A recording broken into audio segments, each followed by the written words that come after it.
we're gonna get started, and I'll ask everyone if everyone can mute their Zoom calls. That would be great, just to minimize the background noise. We got a packed agenda. We're gonna get everyone in and out in about 30 minutes. A lot of stuff happening in Washington. That's probably a true statement generally, but particularly a true statement, especially when it comes to what can impact youth sports now. And every day since the forced pause in sports, youth and local sports leaders have done what they can to both make sure this industry survives and thrives. A big part of that has been where the coalition has emerged, where we're coming together to try to represent the industry and try to make the industry have as much of a positive impact as it can. And I can't help but think when you see the news around the country with schools, I think every major school district now is going virtual, with the exception of New York. I was on a call with them yesterday, where the best case scenario is 1 in every 3 days will be in person. And even the principal, as he was communicating this, says there's no way this is going to happen. Just don't link this to the New York Post. There's no way we're not going to end up virtual, right? So you're in a situation where schools aren't going to be a place where kids can gather. They're going to be looking for places to come. And it feels like youth sports is going to be more important than ever to creating some kind of outlet for some kind of socialization. People can figure out how to do that safe. But in order for that to happen, in order for youth sports to be there, both in the short term and the long term, we got to make sure this industry survives to then position it to thrive. And so that's really about what the coalition's been about. A lot of exciting legislative developments, some awesome momentum that's happening, which we'll talk a little bit about. But I want to start, and maybe we'll start sharing the screen and make sure people understand the agenda for today's conversation. So the first thing that we really want to kind of focus on is to kind of remind us why we're all here today, get us fired up. And I can't think of anyone else to think about an inspiring, motivational speaker that is uniquely connected to sports. So please join me in welcoming CJ Beatty into the conversation. He may have noticed him. He was the star of a recent video that Augusta Sportswear put out, but he's a native of North Carolina and attended AT&T State University. But he also played in the majors. He was drafted by the Cardinals, played in the White Sox organization, played about 7 years of pro ball, and then worked as a professional scout and assistant hitting coach for those Cardinals. And there's a lot to learn from that organization, the reputation they have. But the other thing is he works actively with youth and in youth baseball and in youth sports. He's also a motivational speaker. And so, CJ, if you want to unmute yourself, welcome to this coalition call. And thank you for being here and endorsing kind of all the great work that we're doing. No worries, man. When I found out about this opportunity and how it aligned, I was just like, man, I wouldn't miss this for the world, man. So I appreciate this opportunity. Perfect. So one thing I'll start with is at this time, right, there's so much uncertainty, and yet your kids that need community, need mentorship than ever before. How do you think about the role that youth sports plays right now, and how has your work with young athletes changed through these kind of uncertain times? I mean, youth sports is huge. And when you look at the impact, not only from my life, but in your own life, growing up from little leagues to school sports that we all pretty much participated in, some type of team atmosphere growing up, all of us have. And then you start to reflect on how that has shaped and molded us into who we are today, and the valuable lessons that youth sports has given us. I learned how to be a leader. I learned how to be a great teammate. I learned how to deal with failure. I learned how to not run the score up, because even though you want to be the best, a coach stepped in and said, hey, man, we don't run the score up on guys when you're beating them like that, because at the end of the day, we want to make sure we're playing the game the right way. So there's a lot of things that baseball, youth sports has taught me that I still use throughout today. So I think that, I know that youth sports is very, very vital when it comes to the development of our kids today and our future. I mean, because if you want to change the future, you have to start with the kids. You really do have to start there on how we're going to get ahead of the curve. And how, knowing the work that you're doing now each day, how would you describe what's happening right now to youth sports organizations and specifically the kids and communities that they serve? Man, it's a tough. We're living in a crazy time, and I know that's something that everybody throws out, but it's true. Very crazy.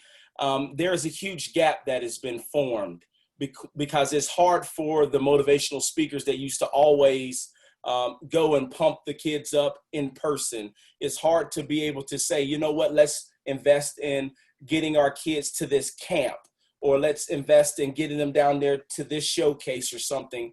Travel is pretty much obsolete at this point, opened up in some areas, but I really do believe that it's important that we bridge that gap. And this organization that I'm a part of today, speaking to you guys, you guys are the driving force. This right here is having conversations is what starts change. And we're having a big conversation about what we can do. Different types of people are coming together under one roof, trying to figure that out. So I just think the big disconnect is how can we digitally connect with where the kids are? And I believe that that's where we need to spend our focus. We're living in a time of an unprecedented conversation that seems to be having right now about inequity, right? About justice, about racism. And sports represents, I think, a place where people can come together if it's used right? If kids have access. So speak a little bit about the power of sports at this moment in terms of how we bring people together from different backgrounds, in particular, the important role that it can play in some of the underserved and marginalized communities. You know what? One of the things that sports showed me, and I was fortunate enough that when I grew up playing baseball, it's one of those sports that as you get better and better and go up through the ranks, unfortunately, it gets more expensive to be able to play and continue to play it.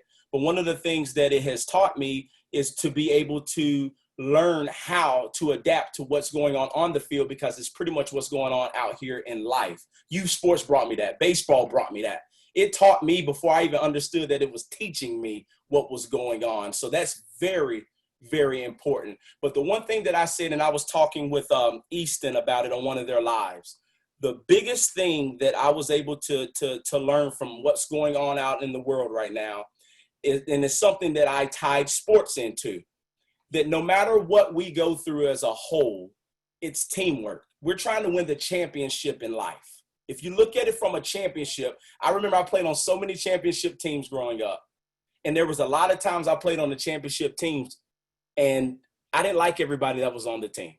Not saying I didn't like them as a person, but the way they went about their business, I felt like they were taking their opportunity for granted. The coaches felt like they couldn't connect to them, so they just alienated themselves. But as a leader, I had to understand that I got to go and have that tough talk, have that, let's open up and give each other our ear to see where that disconnect was, because we had a bigger goal in mind, and that was to win a championship. So when I sat back and I saw everything that was on the media that was going from the injustice and the systematic racism and things like that, I was saying, you know what, we as a people need to win a championship. And that's being able to sit down at a table and be able to have open discussions on, why do you view this? Why do I view this? And come together and not be objective to everything that they might say. So I just really tied sports into it, because I might not agree with what my first baseman is doing, but I need my first baseman to win that ultimate goal of a championship. So I feel like as a people, we need to be able to find our differences and come together so we can come for that important goal of a championship. Yeah, no, it's an interesting analogy, I think, because it's such a good example of where there's a higher purpose or common purpose that we've got to discover, and you've got to learn how to work together. That's what teamwork's about. That's what sport teaches us. You're sitting on a call here with many of the leaders, all the leaders within youth and local sports, not to mention the thousands of others that will have access to this information. And we're on the front lines trying to advocate, work together to make sure that people in Washington hear our voices and hear about the needs of this industry.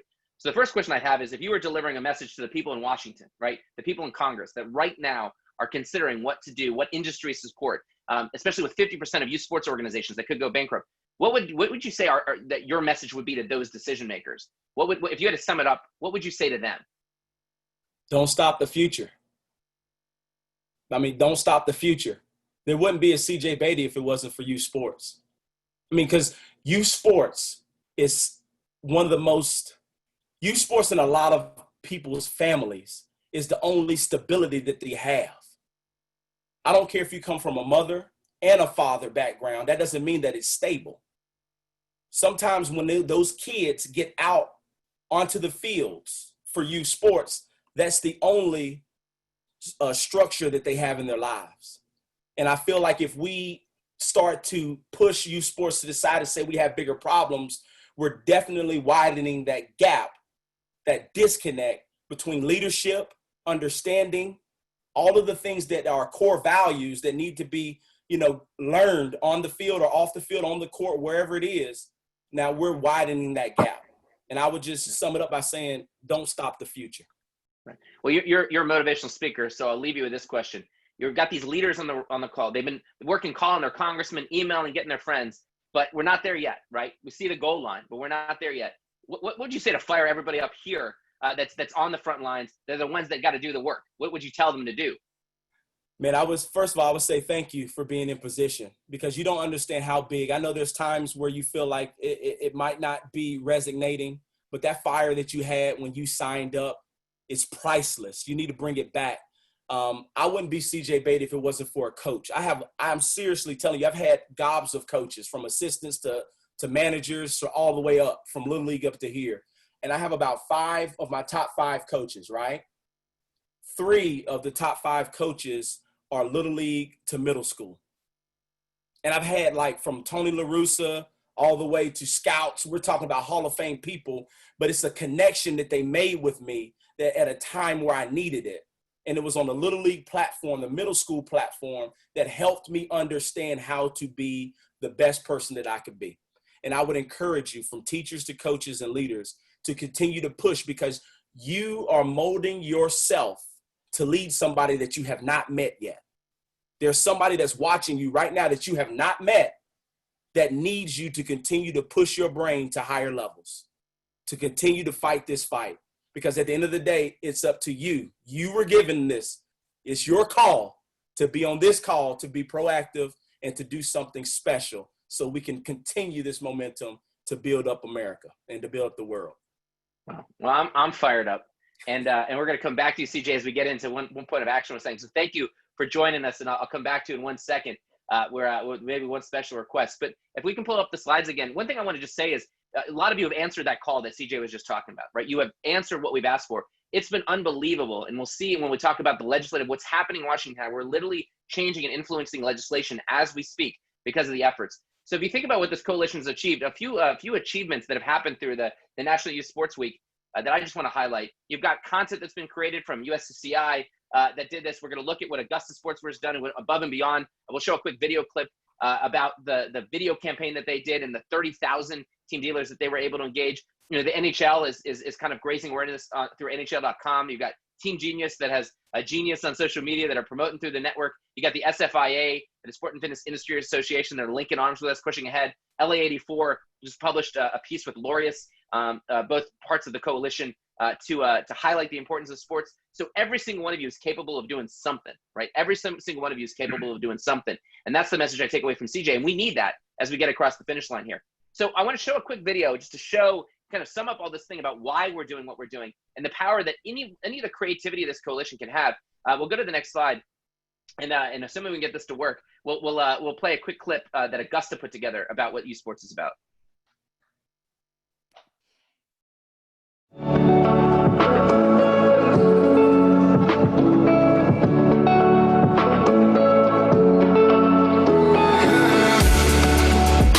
Important in our community. We need it. I needed it growing up. I truly believe that if it wasn't for sports, there wouldn't be a CJ Beatty today. Sports taught me how to be a leader. Sports taught me how to win, and sports taught me how to lose. So many things that sports has taught me has allowed me to become a successful businessman. Understanding that failure is necessary. All that came from sports.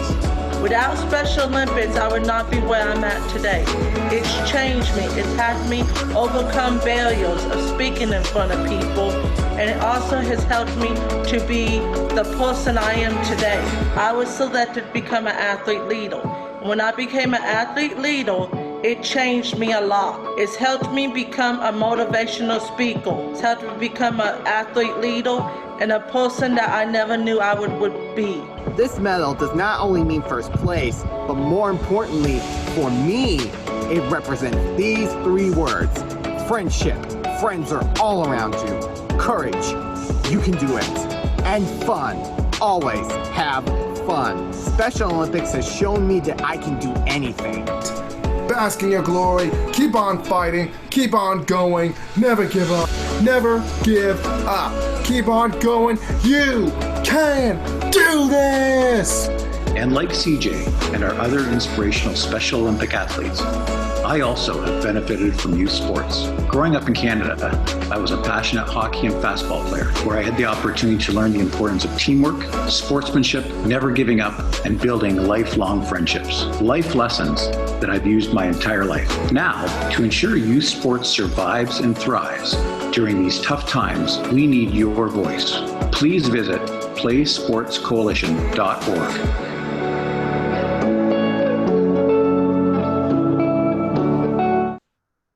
That's awesome. Derek Ernst is here from Augusta, and I want to put Derek, you on the spot here, because I think what I've seen the most effective coalitions, right, are people who are authentically, people are motivated to step up, using their own resources, their own creativity, motivated. That's how this makes a difference. That's how politics has changed. Derek, tell us a little bit about what Augusta's tried to do here to make an impact on the Play Sports Coalition and how your community has responded to it. Yeah, I mean, you saw the passion in CJ's voice, and really what we wanted to do is bring that to life as much as possible and put that into a video. And then we had Youth Sports Week, and we literally wanted to hit that every day. And so we ended up doing 2 videos and a webinar. That's the first of the videos, and then we did a webinar with Benita on Thursday. And then all of it was supported with email blasts every day, social posts every day. But we wanted to use that platform that week to really bring youth sports to life and what it meant to people. Yeah, and if you had a message, what you learned through that experience, as we're asking coalition members to help step up and get across this first finish line, what advice that you give people as they think about activating their own networks and their own relationships? Yeah, we did one internal. We also had at the same time we did an external campaign. We also did an internal campaign. And it was funny. So I did a 2-minute video for all of our employees, and I went through what we were doing for the week and why it was so important. And then I literally just walked through the steps off the Play Sports Coalition website and showed that it literally took 15 seconds to make a difference in youth sports. And I probably got 10 to 12 emails back on, I didn't know it was so easy, and who else should I call? But it was the ease of doing it that really resonated with people. It really took no time at all to do a tweet or the email. I mean, the website you guys have set up, it's brilliant, really. So there's a concept in technology, sometimes we call it dog fooding, which is basically you got to eat your own dog food, right? You got to practice what you preach. You got to do it yourself first, right? So I'm gonna put Derek on the spot to be part of some dog fooding here. You talk about how you want to show people how easy it is. It takes 15 seconds. I'm gonna ask everyone to participate in this. We're gonna post the link in the chat tool right here. And Derek, can you show us, because I think one thing we want to ask people to do is is put out a message on social media to let their representatives know that they're behind what the Play Sport Coalition is about. So literally, all you got to do is click on this link, and Derek, if you can share your screen, I think we can give you permission to do that. If we share your screen, we'll show us how it works, because literally all you have to do is click on a link, fill out your address. You need to. I'm disabled right now from sharing. So Andy, if someone could give Derek permission, that would be awesome. I can also jump in and do it if Derek doesn't have permission. Either way. Danny, you should be able to do that. Oh, no, okay. I'm also disabled. It said I could share, but then the pop-up came up. Sorry. All right, Jeremy, as we work on that. You might have to eat the dog food, Jeremy. I might, except I don't think it's getting me the opportunity as well. So, well, I'll try it one more time, guys, to see if you can share. And if not, I'm working on it now. All right. You guys up? I'm working on it. All right. So if nothing else, as we work to show you the demonstration, if you click on playsportscoalition.org and contact a representative, here's how it works. You literally click on that. All we're asking you to do is to fill out a quick form. You put your address in. When you click at a quick form, you can actually, here it is, magic. When you click on that link, you have an ability to then, it uses that form to figure out who your representatives are and what their social media handle is automatically. So we'll let Derek, you want to? Yeah, I got a bad connection here. Let me just try to. Of course, your internet has to be working well as well. I think my Zoom might be sucking up all my bandwidth. All right, we'll get back to the homepage. So you go to that link and you're basically putting your address in. And when you put your address in, then at the playsportscoalition.org, then what allows you to do is it automatically pulls in the social media handles. It pre-populates a message. You can go here and customize that and then send that out to the network. So as CJ said, right, this is your chance to make a difference. Answer the call. We'll make that happen. So CJ, as we're asking people to step up, send out a tweet, let the representatives know. Anything you want to say that further motivates people to take this action, it takes 2 minutes to make a huge impact here. I mean, I just like the fact that it's easy that way. You know, we live in a day and age where it's literally you just have to click to expose people to something. And I just know that in my one-on-one marketing class, it usually takes people 5 to 7 times to really act on something. So just do your part and just post it. Just post it. Continue to post it. I think we're blessed to be in a technology based society where we can just literally post from the comforts of our couch, and we don't know if that one post is going to change the life of somebody else. So I just think that you just stay with that in the forefront, that when you're just making this 15 seconds, just know you're on your way to changing a life.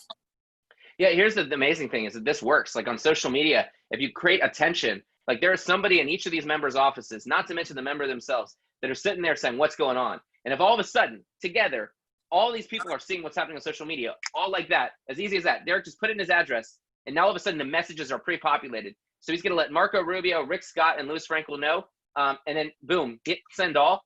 All of them have been tweeted. You can go in there, customize the message. If it's that easy for you, it's that easy for anybody to do, right? I just sent it. Message. Thank you very much. Thank you, John. I appreciate it. So, Derek, thank you for doing it. Even in slow internet connections, we can make this work.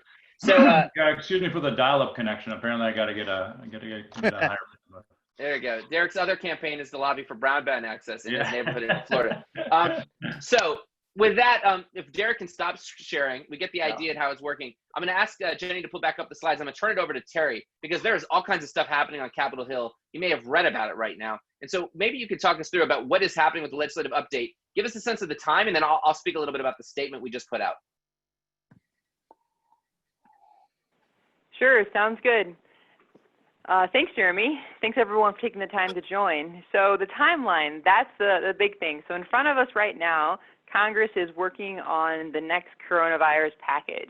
This is game day. This is what we've been training for the past couple of months. So negotiations are underway. Senate is supposed to go on recess allegedly tomorrow. So the timeline could be, we could see something tomorrow, which seems very unlikely, or it could be pushed to end of next week. But the point is, right now is in front of us where they are going to be making the decision of what is funded for the next coronavirus relief package. So time is of the essence for us to continue pushing out our message, continuing to rally support, and trying to ensure that we are getting in this next package. We have a couple of different pathways that we've been promoting for success. It's been so amazing to see the kind of groundswell that we've had since Youth Sports Week 2 weeks ago of people reaching out and making an impact, and it's really making a difference. For the meetings that I've been having with offices on the Hill, they're like, wow, you've really done a great job mobilizing your constituents. We've heard from constituents. They're hearing from you, and they're listening, which is really great. So the first item, which many of you should hopefully are familiar with, is our Youth Sports and Working Families Relief Act. This is the legislation that was introduced by Congressman Max Rose.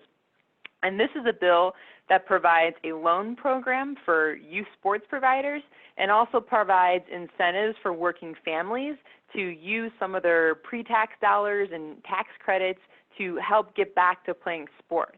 And this is the bill that we have seen just a huge groundswell of support. The past 2 weeks, we've added 15 co-sponsors, largely thanks to you for your outreach and promotion that you've done for Youth Sports Week. Sorry, Jeremy, I'm going too fast for you here.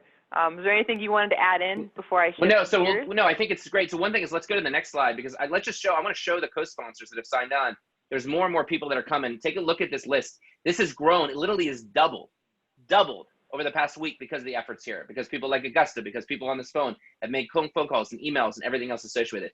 That is awesome to see. And again, diversity across the states, Republicans, Democrats, it's been neat to see the momentum. So I'll talk about the statement. We'll come back to that. But and then maybe I think Max Rose sent a letter yesterday, in fact, that maybe you could speak to. Yeah, I just wanted to give a couple of quick shout outs though. So I know Steve Stack's on the call. We just yesterday got Congressman Andy Levin from Michigan who signed on. directly as a result of his phone call. He wasn't even on our radar before. If you can go back to the co-sponsor slide, I forget, I don't know who's controlling the screen. So Steve, major kudos to you. Rob from Maryland with the U Sports Collab got Congressman Raskin on just because he made a consistent outreach. So, your efforts really matter, and that's what we continue to need. So in addition to the bill, which is our big vehicle and is the comprehensive package of what we want to look for, Congressman Rose and several other congressmen sent what's called a member letter to the Hill, kind of a shortened version of, hey, here's what we really want to see get in this next package. And that happened yesterday. They sent it off to leadership asking for relief and for the youth sports industry. So we're hoping that these multiple messages and fronts that we are hitting leadership with will resonate with them, and we can see either our bill or the ideas behind our bill reflected in this next relief package. So I think the Senate also has some action. So if we go to the next slide, or a couple slides in advance, when we talk about the Restart Act, that's the House activity. But on the Senate, there's been also some great momentum there. And so much so that you actually probably read about this in the New York Times, the Washington Post, specifically connected to the negotiations that are happening in Washington. Terry, you want to give us the update there? Yeah, so there's a couple of things. So one is there's another bill called the Restart Act, which originated in the Senate, and this is a bill that isn't specifically for the youth sports industry, but could really help the youth sports industry because it provides loans for small businesses under 500, where the loan calculation is based on gross receipts instead of payroll, which is a real challenge for a lot of our organizations because most of our overhead isn't payroll related. And then there is forgiveness in this bill that is tied to lost revenue. Now, this bill isn't a perfect solution. For example, organizations and some nonprofits who are greater than 500, which affects a lot of our Ys, they're not able to get the same kind of forgiveness as small businesses. So there's definitely some work here, but we've been working with these offices and pushing forward our concerns, and we will continue to do so. But it is a step in the right direction. And what's really neat to see is that the ideas in this Restart Act, some of the ideas in our Rose bill were integrated into the Senate bill, the Senate draft that came out a week and a half ago now, which was the Senate's kind of first attempt to say what was going to be in this next coronavirus package. It was a very, very simple draft, but one of the concepts that we saw in there was this idea that for small businesses, there needed to be a new form of loan where the loan wasn't only tied to payroll like the PPP program. So still a lot of work to be done, and we're doing the work, but we just wanted to make sure you all knew that the comments and the concerns of our industry are being heard, and they're being reflected in several different vehicles here. So we feel like we have a couple of good pathways to success and really appreciate everyone's continued effort to ensure that they are understanding the needs that we have to get into this next relief package. Great. So if I can ask, I want to talk a little bit about the statement we just put out, because I think it really encapsulates what Terry's saying. And again, if you have more questions, you can feel free to put those in the chat tool. One is that, as Terry mentioned, there's a House vehicle, there's a Senate vehicle, there's reconciliation, everything else. We wanted to make sure that everybody on the Hill knew what youth sports industry needed. And so we put out a statement this week that basically talked about the 6 principles that are contained between the Restart Act and that are embedded in the Max Rose Youth Sports Relief and Working Families Act. One is that industries that are specifically hurt will get assistance, right? That is the youth sports industry. And you see that even in the release of the White House and Senate bill had that provision in it. Second is the flexibility to not just base the loans based on payroll, which disadvantages youth sports organizations. They may not have payroll or high payroll because they have a lot of volunteer coaches, a lot of part-time workers or 1099 workers, a lot of other related fixed expenses. So the idea of a gross receipt calculation is a concept we're fighting for. The third is the ability to get that loan forgiven so it can turn into a grant, which is something that is, again, within the initial drafts of some stuff that have been circulated. The fourth is, and this is important, we're not only having to use the money for payroll, but having the flexibility to use it for operating expenses. So you can have use of it for your facilities, for background checks, right, for equipment, for things related to COVID, related sanitation and safety. So this idea that you have more flexibility in how you use those things. We wanted to make sure, and this was really thanks to the advocacy of the sports-based youth development organizations within the coalition and the advisory council, is to emphasize a prioritization of communities that are underserved and are marginalized. So that's even made it into the White House and Senate draft, is this idea of prioritization for those that are serving underserved communities. And last but not least, helping families to be able to afford to use sports at a time like this through some kind of tax credit mechanism. So these are the things that we're fighting for. And it's amazing to see that these ideas are now starting to make their way into the actual legislation itself. I think Terry and our team met with over 200 offices, right? There's phone calls that have happened to almost every member of the Hill. So this is making a difference. And we want to advocate a part of the difference. So Terry, last question is, what can people do now? What are we asking people to do now? And maybe Jenny could go to the kind of target slide as we talk about where we're at as we get across the finish line here. Keep it up. Keep it up, right? You guys are all athletes. You know how to turn on the gas even when you're tired. That's what we need right now. So there's a couple of roads we have to success. So one is we want to continue to get the attention of congressional leadership, the people who are in the room handling these negotiations. That's Speaker Pelosi, that's Majority Leader Hoyer, that's Representative Velasquez, who's the chair of the Small Business in the House, and really it's administration on the Republican side, and Senator McConnell. So if you have any, connections, any friends who have connections and know, hey, I have Speaker Pelosi's phone number, now's the time to tell us that information. But if nothing else, we have these amazing tools online that we were just talking you through, and you can use them to post on social media, send tweets, send emails, make phone calls, and just continue to amplify the message. I have to say that the power of the video is just so compelling. Kerry King from Triple Crown Sports, he posted this amazing photo of these girls playing softball who just looked so distraught when one of the members who we had been targeting decided not to sign on to the bill. And there was an awesome social media buzz about it. And I mean, that using kind of those messages in these videos, and the one that Augusta did, have really been a compelling way to shape the narrative and get people's attention. So we want to keep doing that. And then we also just need more sponsors on the bill. So there's a list here. These are sponsors that we've had ongoing conversations with. I feel like they're right on the cusp of signing on. We just need to shove them over the edge. So if you have relationships with these offices, or you have programs in these locations and are able to reach out, that would be amazing. But the easiest thing you can do, and the most important thing you can do, is reach out to your own member of Congress. If your own member of Congress isn't on the bill, they should be. Right? As I mentioned, Steve, Rob, they made the call. They said, hey, I live in this district. Steve, I'm serving 2,000 kids in the community of Michigan. Help us. And that is the most powerful story you can say, is because they care about voters, right? So for you to say, I'm in your district, I'm a coach, I'm running a program that's serving X number of people, employing X, Y number of people, those are votes, and that's what they should be hearing. And that's how you can help us get more sponsors on the bill, ensuring your own representative is on here. So to boil this down, one is go to the playsportscoalition.org. It's got the tools that you need. You can use that to promote on social media. You can also use those same tools to email your member of Congress. It can pre-populate all that stuff, or to get the phone number for your member of Congress. If you operate in these districts or these particular states that you see these representatives for, or of organizations that are operating those specific districts, go ahead and let us know, or go ahead and ask them to take action, because it can make a difference as we're trying to influence and do all the work we're doing. If you have any specific ideas here, feel free to email info@playsportscoalition.org, and we'll look at those ideas and see how we can get you involved. I know there's been a few questions. This is not a question of opposition here, right? There's not a question of people saying, oh, youth sports isn't a good thing. This is a question of reminding them, when they're thinking about the airline industry, when they're thinking about the restaurant industry, they're thinking about schools, they're not forgetting about youth sports. So this is our chance to make sure that that's the case by simply raising your voice and taking that action. And if we can do that, we're going to go a long way, and we're just building this muscle. We got more exciting things planned for this coalition beyond this immediate thing.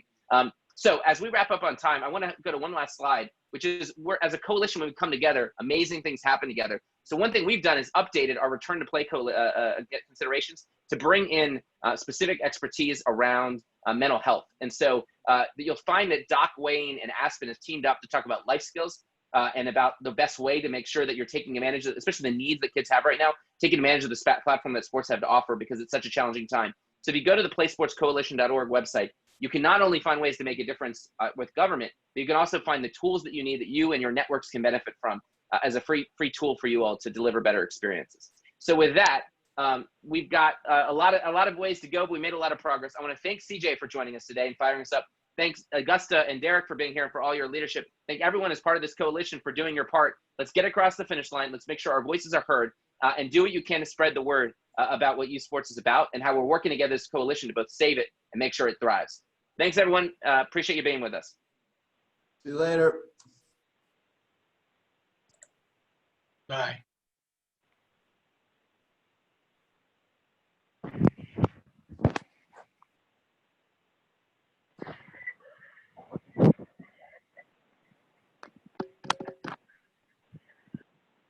And Mary.